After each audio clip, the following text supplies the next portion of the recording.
Ricky. There's only one place to start, and that is with David. There's one place to start, and that is David De Gea. I mean, I want to talk about that. I mean, look, Ricky, let's talk about what the people want to hear you talk about. He's sipping ever so sweet, that tea. He's probably got about 5 sugars in that. In Anthony Marshall Cup. And your other best player, your other favourite, Matic, they were both outstanding tonight. People laughed at me, and people will probably still be laughing at me when I say what I'm going to say now. After the Spurs game, everybody said Pogba changed, and he played well, Pogba, and he played well again tonight. It's Matic who changes. He changed the game at Spurs, and he ran the game today. When I say he runs the game, he's a midfield player. He drops in between the centre-backs. He takes the ball off the goalkeeper. He takes the ball off the centre-backs. He tells the centre-backs to go wide. He gives it to one of them. He gets it back. He gives it to a full-back. When he gives it to the full-back, the idea in his mind that they're going to split a bit, they've got to send somebody out there. He then steps forward, hoping to get it again in a more forward position. And he's passing between the lines. People will laugh. I don't care. That was brilliant. Between the lines, he's as good as Pogba's, and it's better than Bruno's, by the way. Bruno's getting intercepted. I did a thread on Bruno the other day about his game against Spurs. He was awful. He was a bit better tonight, but not a lot. Bruno's forward passing, they're just getting intercepted. Matic gets them through with a bit of weight on him. Matic is class. What I see. I mean, we'll talk about Bruno afterwards. Let's talk about Matic. And what I was so impressed with today was the calmness that he brings. And was I surprised to see it? No, not really, to be fair, because I know he's got that in his locker. And to be fair, since he's been playing so well, I know what to expect of him. But the calmness and what you said there, the passing between the lines, there was a couple of times where he has the ball and he kind of looks left, looks right, kind of waits a second, and then he goes bang. And it's penetrative, it's quick, it's into their feet, and it's He's going to get the odd one wrong, and there'll be people saying, "Oh, show that one, Ricky." Do you know what I mean? He's going to get the odd one wrong. I don't like banging on him. Look, Bruno's got loads of quality, but who can I compare him to? I've got to compare him to the person who everybody's raving about. He's hitting 10 passes wrong in a game. More. He's probably got more than 10 wrong today. Matic is getting 2 wrong, maybe 3. Do you know what I mean? What I would say about that, though, and this is where I think the balance comes from, is that Bruno is in that final third where it's almost like he's always the last pass maybe before the goal, or that last little touch to set somebody up. And I feel that sometimes with those types of players, they will give the ball away a lot because they're looking for that intricate pass, the one that really unlocks the defense, and not the one that leads up to that. If you get what I mean. I know what you mean. I'm a little bit sympathy with Bruno. However, I will say I saw a few people on Twitter sort of saying it. And listen, Bruno's been absolutely fantastic. He's been what we needed. But sometimes he will give the ball away through trying, which can be frustrating. But those kind of players, you almost have to say, right, if you're going to have a player like that, you bring in a Matic, because Bruno would always look to try to create. That's his job. And to be fair, pretty much everything we did today, all the moves, especially that last move as well. That touch he had round the corner, the ball was fizzed into him, I think, from Pogba, and he had a touch around the corner, took the pace off it for Martial. You know, he's so astute. And I feel like he's playing with players on his level, on Bruno. It's correct that it's tougher in the last third of the field, and obviously he's going to get it right sometimes. Obviously, he's not going to be playing for Man United. You know, occasionally Lingard gets it right, occasionally Pereira gets it right. Do you know what I'm saying? And it's about getting them ratios up. Pogba's getting it wrong, even though he's in the last third.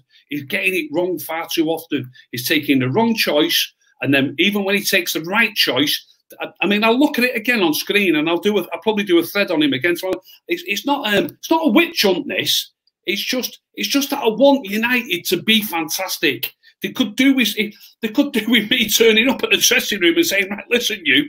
I don't know about that, Ricky. You probably get their confidence right. You ball nearly every time you get it, and when you do try it, make sure it gets through.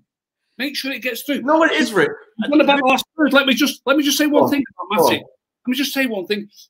Halfway through the second half, he gets the ball in like the inside left position, 5 yards outside the penalty area, or maybe 10 yards outside the penalty area, near the left-hand corner of the box. It's crowded. He holds it a sec. He turns and he sees Shaw. Shaw makes a run. He doesn't give it to Shaw. So we're attacking that way. He's actually looking at the touchline, Matic. He's not looking that way.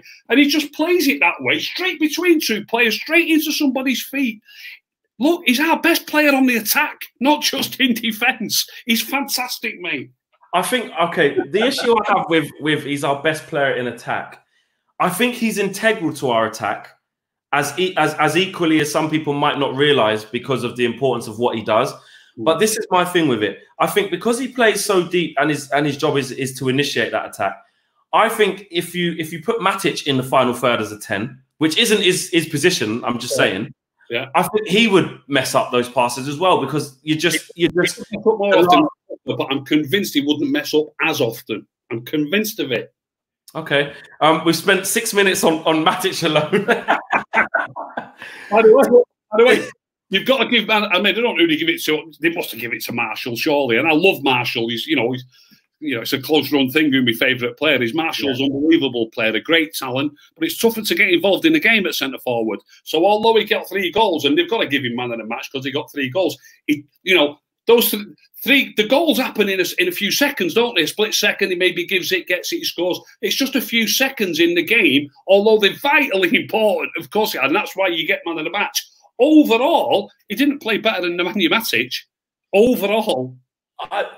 It's weird. I think my point. They can't get in the game as much as a striker. Okay, but then I'm not saying that. But that comes down to obviously his position. Like you said, he won't touch the ball as much as a holding midfielder. I understand that, but everything he had to do when he did touch it was simply superb. So you could argue that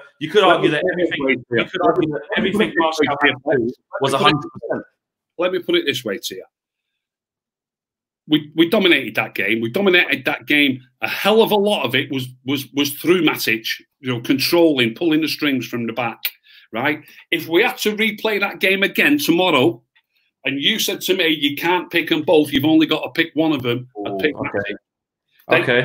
You're going to have another striker who might put one of them chances in, or he might put 2 of them chances in. Ighalo looks good again when he comes on. I'm not knocking Marshall. I'm not knocking Marshall. Yeah, of course. You'd never do that.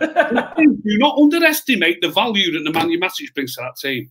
Don't underestimate it. I think on Rashford, I mean, he's looking a little bit rusty. But he's still got 2 assists on a different day. He should have had a couple of goals as well. That I don't know how he's missed that from Martial. It's on his left foot, but he's watching Martial. He can see he's going to pass it to him. He's got an open goal. He fluffed his lines, and that amazing pass from Pogba, and he just kicked the thin air. I think his finishing just seems to have deserted him since he's come back, but he's still got himself on the assist sheet twice, and provided 2 assists for Martial. Yeah, 2 great assists. I think it was Gary Neville. It's funny watching it on the TV and then doing a fan cam because I can remark on what people are saying on the TV, which is so don't get a chance to do it, do you? Gary Neville sort of underplayed it, what he did for the first assist. He just said, look, he's in a position there. He's just got to thrash it across the goal. He knows that. He deserves great credit for that. It is the only thing to do, but you've got to do it well. And it was a brilliantly drilled ball right across the face of the goal. It was classed that by Rashford, and so was his pass for the other goal. Overall, I don't think he played well. Like I've just said, you can have good moments in a game. Overall, I don't think Rashford played well, but his 2 assists were brilliant, absolutely 100%. Brilliant. And to finish off, Rick, is it as simple as Ollie goes with that team again because it performed so well? I know we got Norwich in the FA Cup, so you might want to bring a couple different players in there. But I know you're a big advocate for Dan James. Did Greenwood do enough for you? Greenwood did okay, did fine. I don't think. Look, Spurs away is a difficult game. Also, I know Sheffield United have done well this season, but they've got a couple of the main players missing. And it sounds terrible, but it's still Sheffield United. You know what I mean? We should be beating Sheffield United. Yeah. It's a much tougher obstacle, Spurs away. And although Greenwood did perfectly fine, not knocking it, I don't think he played any better tonight than Dan James did at Spurs. I think it's a toss-up. You don't think he played better than Dan James did at Spurs, though? I don't think so, no. I've watched it again, that Spurs game. Look, he lost the ball a couple of times, Dan James. Greenwood took a couple of bad decisions tonight and poor passes. I don't think, maybe a little bit. I need to watch it again, but I don't think Greenwood pulled any trees up, let's put it that way. He did fine. Okay. He did pull up any trees. Okay. And lastly, Rick, I skipped this question with everyone else, but I feel with you that I might get maybe a different answer. Who was the man of the match then? I'll give it a Marshall. Yeah. Are you sure? Yeah. Marshall. Yeah. Rick, thanks for coming on. It's always a pleasure.